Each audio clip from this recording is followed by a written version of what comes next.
This conference will now be recorded. Hi everyone, can you hear me? Okay, hope it's working fine. We have seen that most of you guys who have registered has joined, so we'll consider starting now.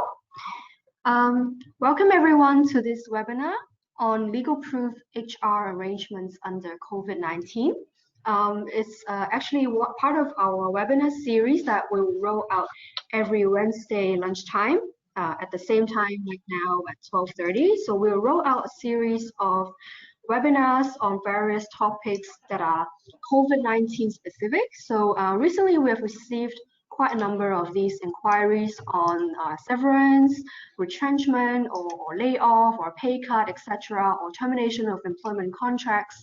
So we have now compiled this presentation for you to have a quick glance of the legal tips of how you should plan your company's policies, or if you're an employee, how you should protect your interests as an employee. So we have now today our trainee solicitor, Yuki Wong, to present with us the human resources and legal reminders. So let's welcome Yuki to start her presentation. Hi everyone, good afternoon. Thank you everyone for joining our sections. So today our topic would be talking about the HR arrangement under the COVID-19. We will be sharing 5 parts today. The first part will be about the annual leave arrangement, following by the no pay leave. Then we will talk about the wage reductions as well as retrenchment. And lastly, we have compiled a list of miscellaneous questions that we have received in relation to this outbreak of coronavirus for the HR arrangement. So we will be sharing 5 aspects today. For the first aspect would be the annual leave. A lot of the employers would ask the questions, can they actually ask the employee to take annual leave? The answer to the question is quite simple, it's a yes. However, the employer must first inform the employee 14 days before the annual leave arrangement. Of course, if there is a mutual consent between the employers and the employee, this notice period can be shortened, which is less than 14 days. In relation to the length of the annual leave, can the employer actually ask the employee to take just 1 or 2 days annual leave every week? Currently, under the Employment Ordinance of Hong Kong, the law said that paid annual leave should be granted for an unbroken period. So what is actually defined as unbroken period? There are some examples that we want to illustrate with you. For example, if the employee has annual leave not exceeding 10 days, then the unbroken period would be defined as the annual leave should be up to 3 days can be granted separately, and the remaining days should be granted consecutively. So take a look at the example. For example, if this employee has 9 days of annual leave, then the 6 days should be granted consecutively by the employer. The remaining 3 days can be granted separately.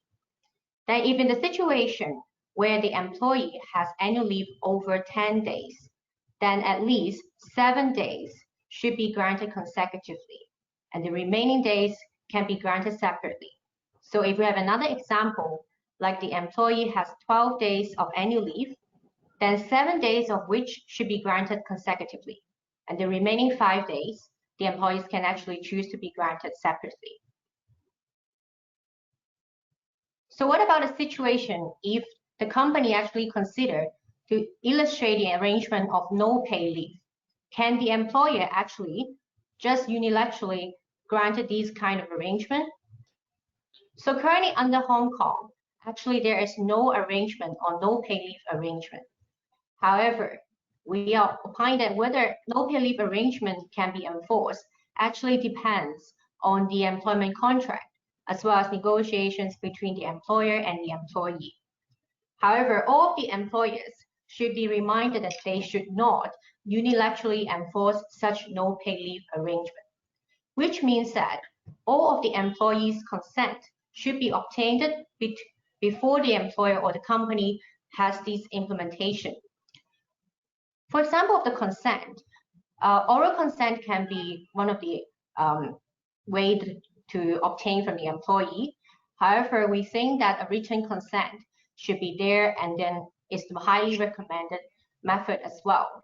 For example, the employer can ask the employee to sign a no-pay leave agreement, and this is very important in order to avoid future claims of unreasonable variation of the terms in the employment contract.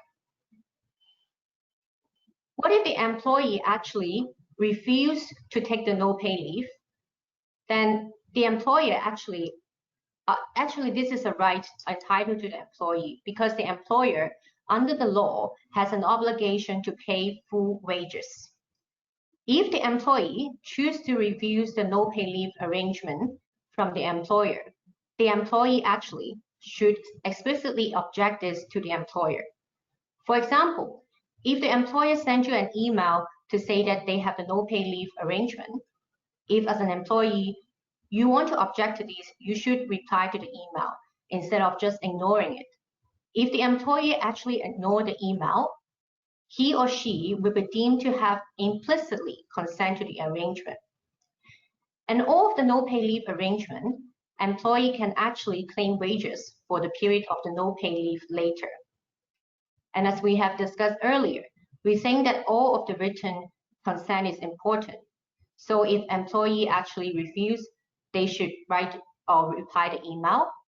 And if there is settlement between the no-pay leave arrangement between the employer and the employee, both parties should actually written all of the terms into paper, preferably black and white, which is important, capturing all details of implementation.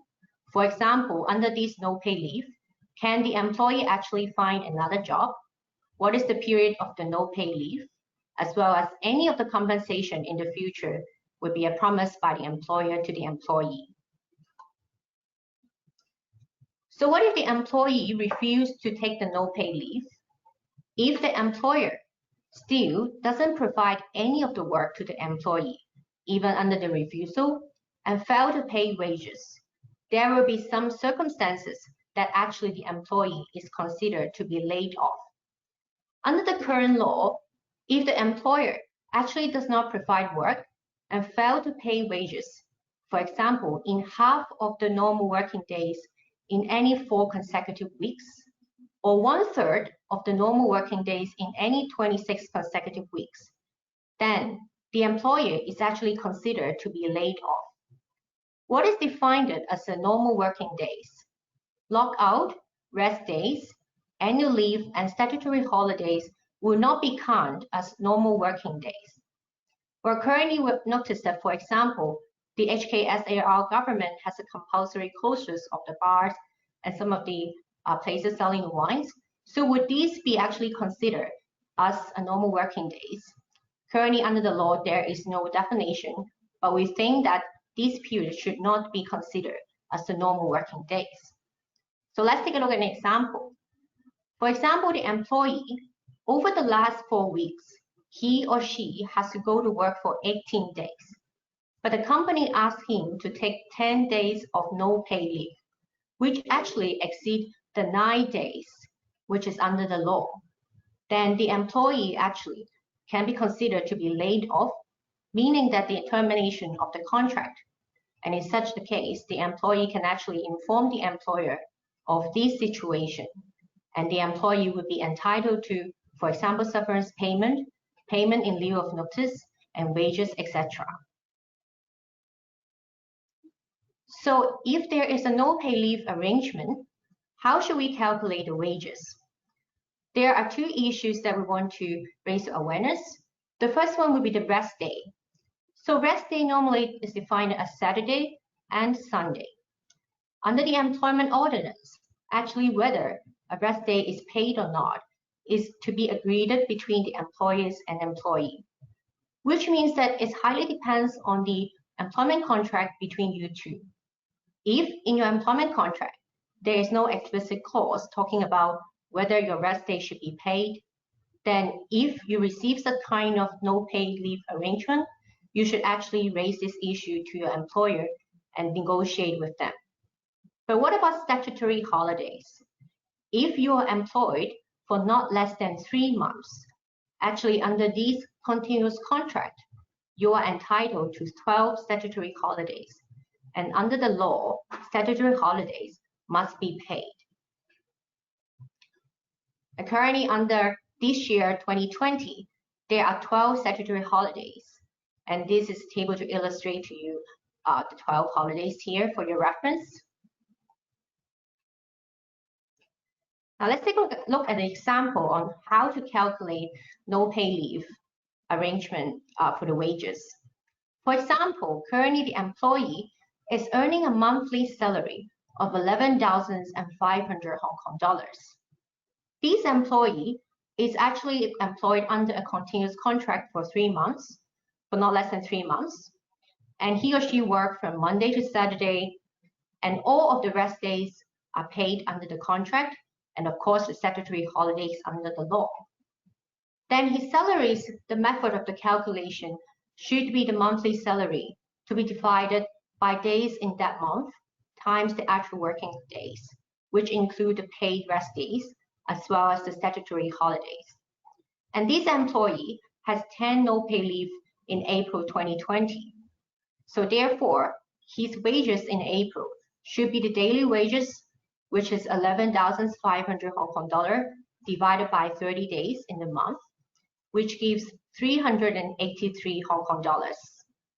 And in such case, the company actually has to pay the original salary, deducting this amount times 10 days, because he took 10 no pay leave in April, which the company should pay the employee 7,670 Hong Kong dollar.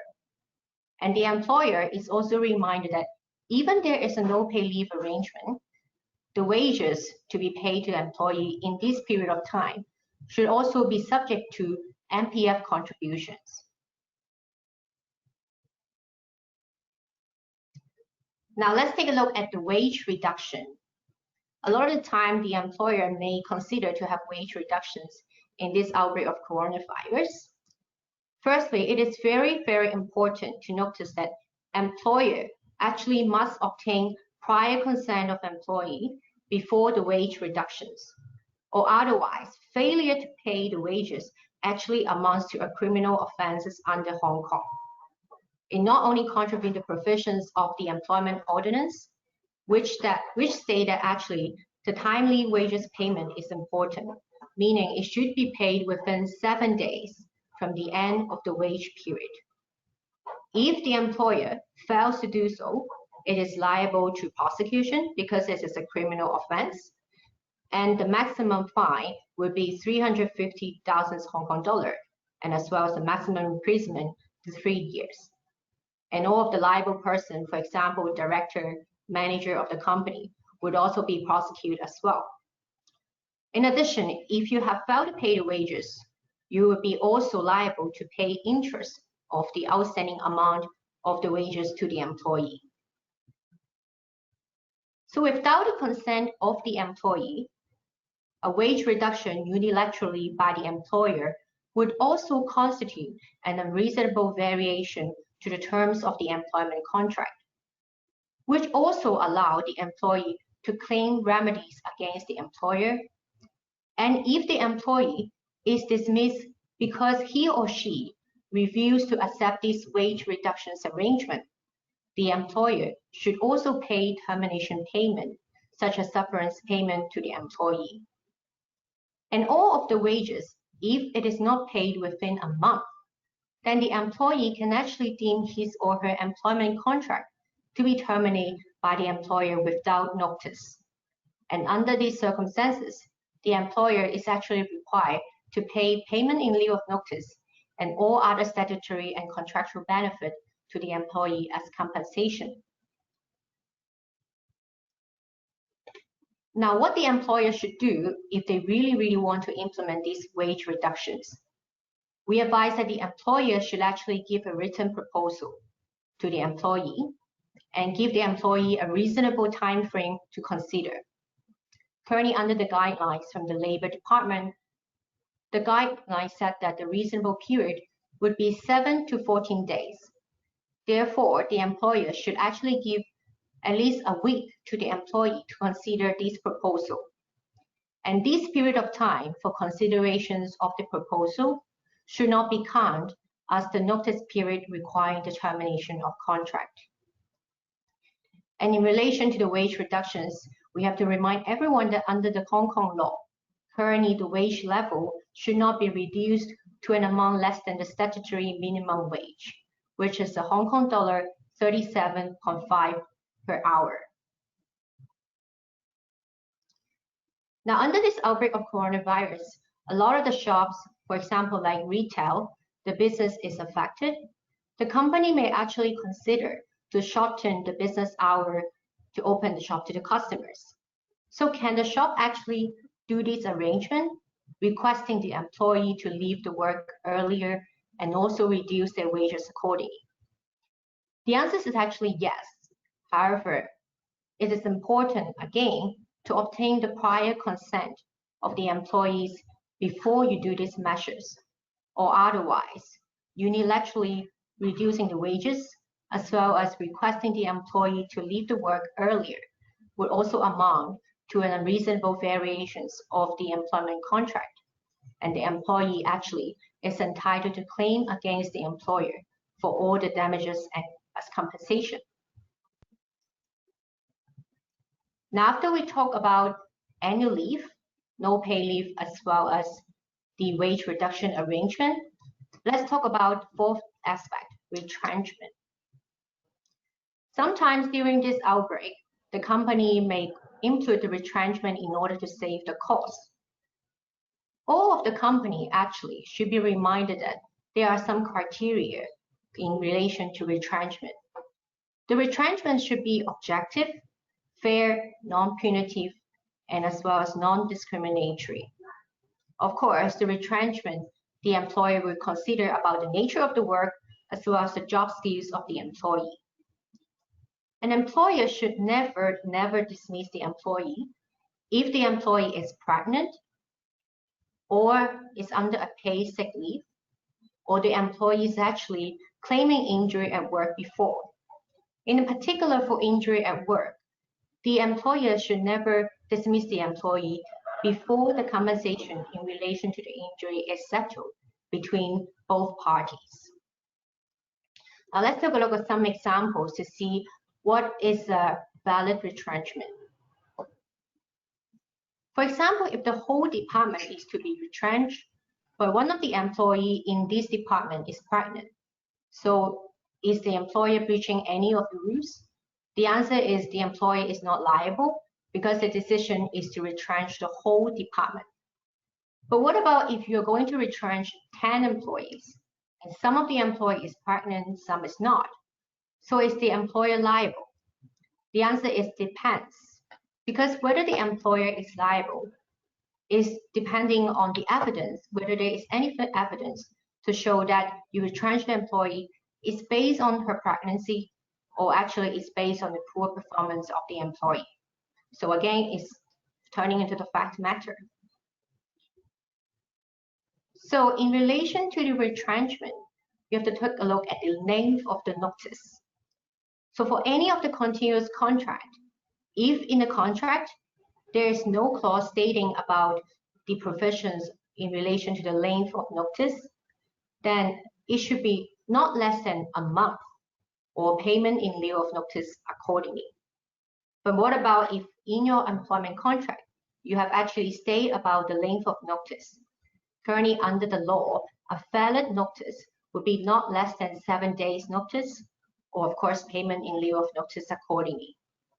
So can the employer actually ask the employee to take annual leave during the notice period? Again, this is a matter of whether the employee's consent is obtained by the employer.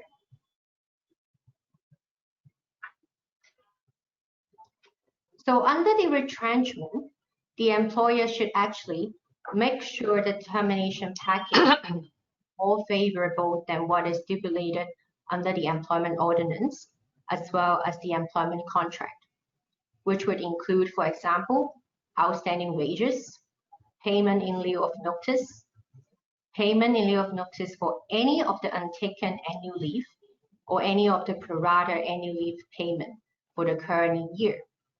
And of course, sufferance payment, or if there's any end of year payment, as well as other methods of stipulates. For example, under the contract, you will have some provident fund, which is stated. Let's try to see about the termination payment. For example, the payment in lieu of notice, there will be different ways of method to calculate. If your notice period is in days or in weeks, then the calculation method would be an average daily wages in the past 12 months times the number of days of notice period. If in a situation where your notice period is in months, then the calculation would be an average monthly wages in the past 12 months times number of days of notice period. So after we know about the calculation, let's look at the example to make us concept more clear. For example, your salary last year is 10,000 Hong Kong dollars. This year you earn 12,000 Hong Kong dollars per month, and you receive a termination notice that the date of terminating your contract is the end of April 2020. The notification period is a month. So what is your amount of payment in lieu of notice? That would be in calculations of the average wage per month. So that would be taking into considerations of your salary last year for 4 months, plus the salary 4 months for this year, plus the salary, monthly salary of last year 8 months. And taking the average, that would be a 10,667 Hong Kong dollars. And the employer should also notice that all of the payment in lieu of notice would not be included as part of the relevant payment in calculating the MPF contributions.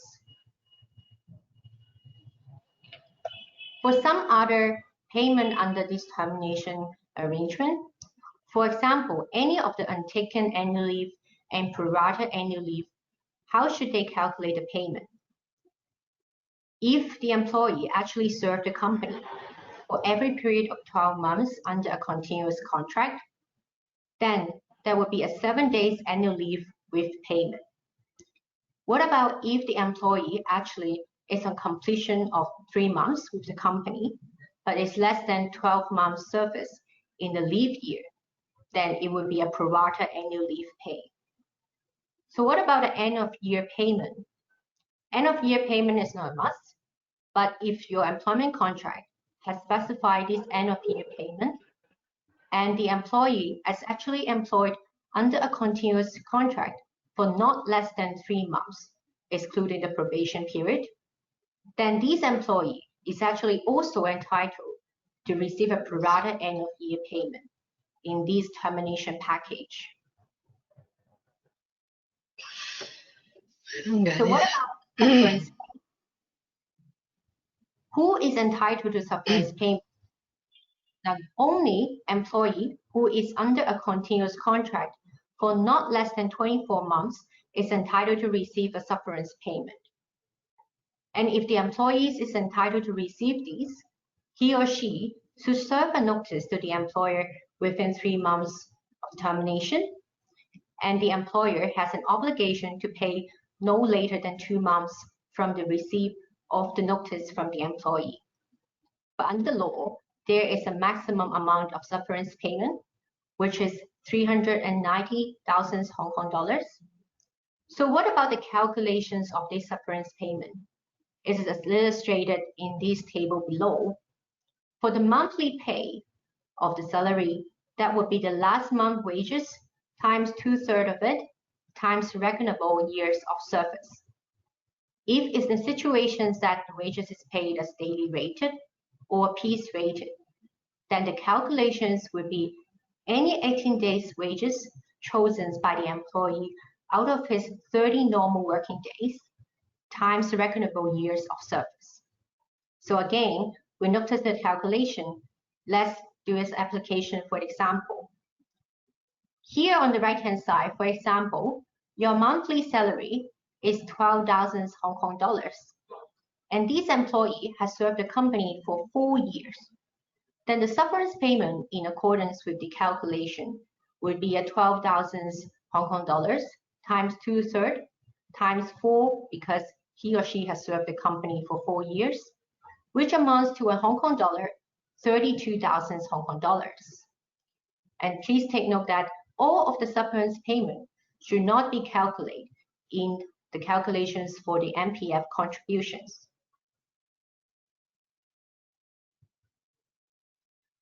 For all of the payment, actually except the severance payment, termination payment should be paid no later than 7 days after the termination, or otherwise again, the employer is entitled to pay the employee interest due to these outstanding wages.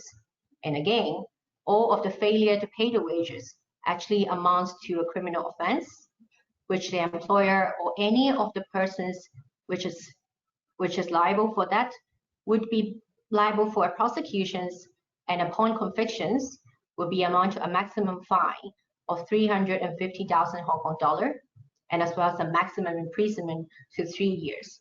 So this is quite a serious offense if you fail to pay wages.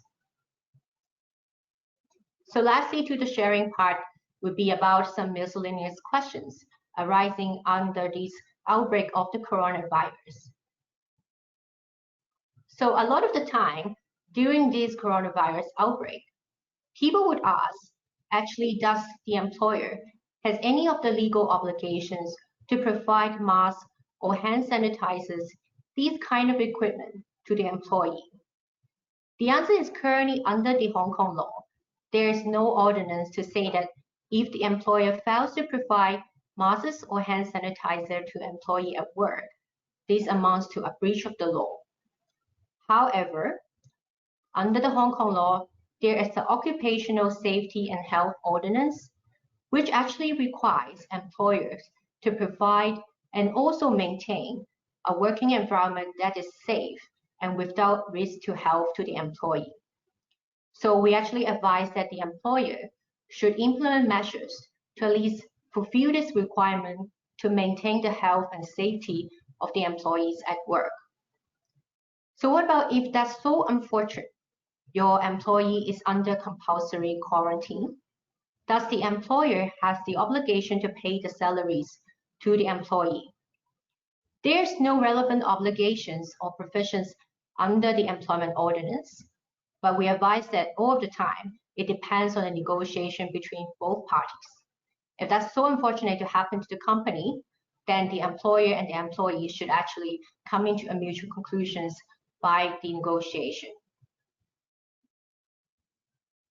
What about if that's really, really unfortunate, your employee got infected with the coronavirus, then what can both parties do? Firstly, the employer needs to grant sick leave to the employee because of the infection. And if such sick leave is supported by appropriate medical certificate, and the sick leave is not taken not less than 4 consecutive days, and the accumulated sufficient number of paid sick leaves day, then actually this employee is entitled to sickness allowance, which we show the calculations of that is 80% of the average daily wages. And of course, the employee under these circumstances cannot be dismissed when he or she is on the paid sick leave, but the employee on the unpaid sick leave will not enjoy these protections. So both parties should be careful in these circumstances. So lastly, we noticed the HKSAR government has actually recently implemented an 80 billion Hong Kong dollars employment support scheme. Wage subsidies will be provided under the scheme to eligible employers to retain their employees in return for employers undertaking not to implement redundancy to any of the employee. And according to the scheme, a subsidies will be calculated on the basis of 50% of the wages, of course subject to a wage cap of 18,000 Hong Kong dollars per month, and for a period of 6 months under the support scheme. And all of the employer who is making an MPF contributions will be eligible to apply. And if you are a self-employed person, you can also apply for a lump sum a one-off lump sum of 7,500 Hong Kong dollar. And it is expected that the first tranche of these supporting fund will be distributed by June 2020. And there will be some details of the second tranche of the fund to be released very soon. So the applications will be open in May 2020. So everyone, if you are eligible for these, stay tuned to this to apply to the HKSL government. So this concludes our sharing today. Now pass to Leslie.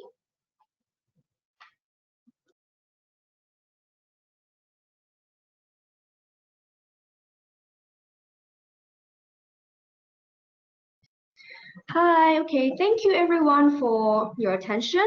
Now is the Q&A session. So before we jump to, you may need some time to digest and also raise your questions as well. So we'd like to share with you this new initiative called Virtual Legal Clinic that we have recently rolled out.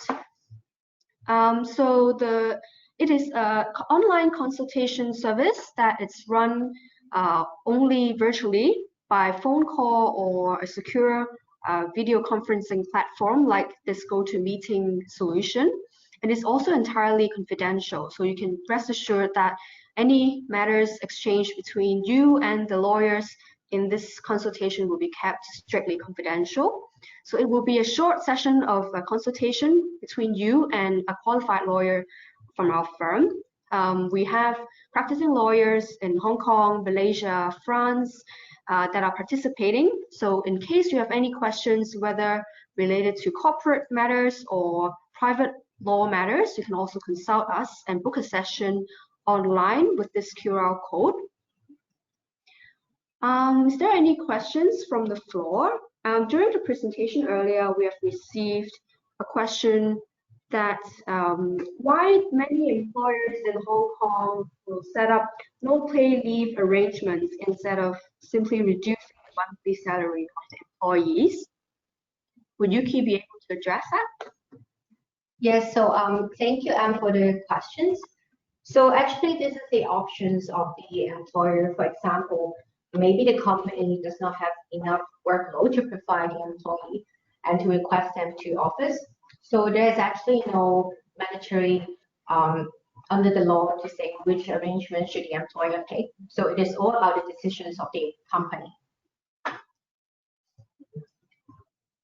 We have another question, which is quarantine can be considered as a sick leave? So currently, as we have also discussed, we can take a look at the slides. That, for example, if under the quarantine is a compulsory quarantine, actually it depends on whether you have taken the sick leave. But as we have also discussed earlier, if the employer, is there any obligations for the employer to pay the employee the wages, that would be actually also upon the mutual negotiation between the parties. So we have another questions from Berlin, and his question is he understands the applications for the HKSAR government support scheme will be open soon in May. And is there any application procedure and what type of documents have to be provided?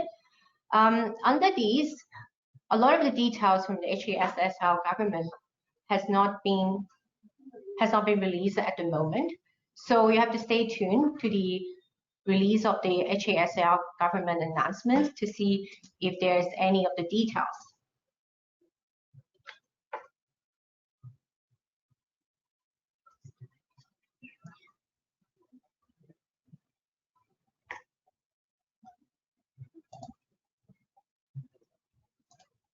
So is there any other questions?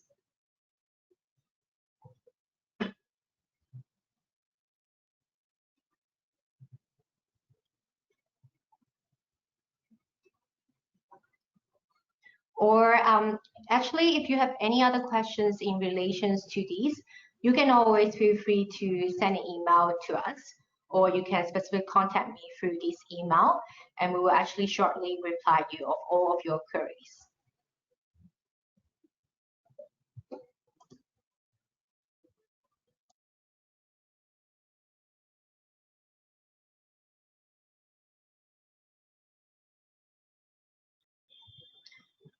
Yeah, if you have any queries, feel free to get in touch anytime. If you or anyone you know may be interested to use the online legal clinic service, you can also contact us and book a session. One more word about this initiative is that we're actually working with a community partner to donate part of your consultation fee to an NGO that is a private charity in Tuen Mun of Hong Kong that is providing cancer patient support and care for people and families affected by cancer. So we're trying to work with this charity organization in Hong Kong and to alleviate the pressure of fundraising at the moment. So you can actually help others while helping yourself to register a spot for consultation. So you can feel free to share around if there's anyone you know who may be interested. The lawyers who will be running this clinic are practicing lawyers in Hong Kong, Malaysia, and France. So we'll have weekly webinars on other topics as well.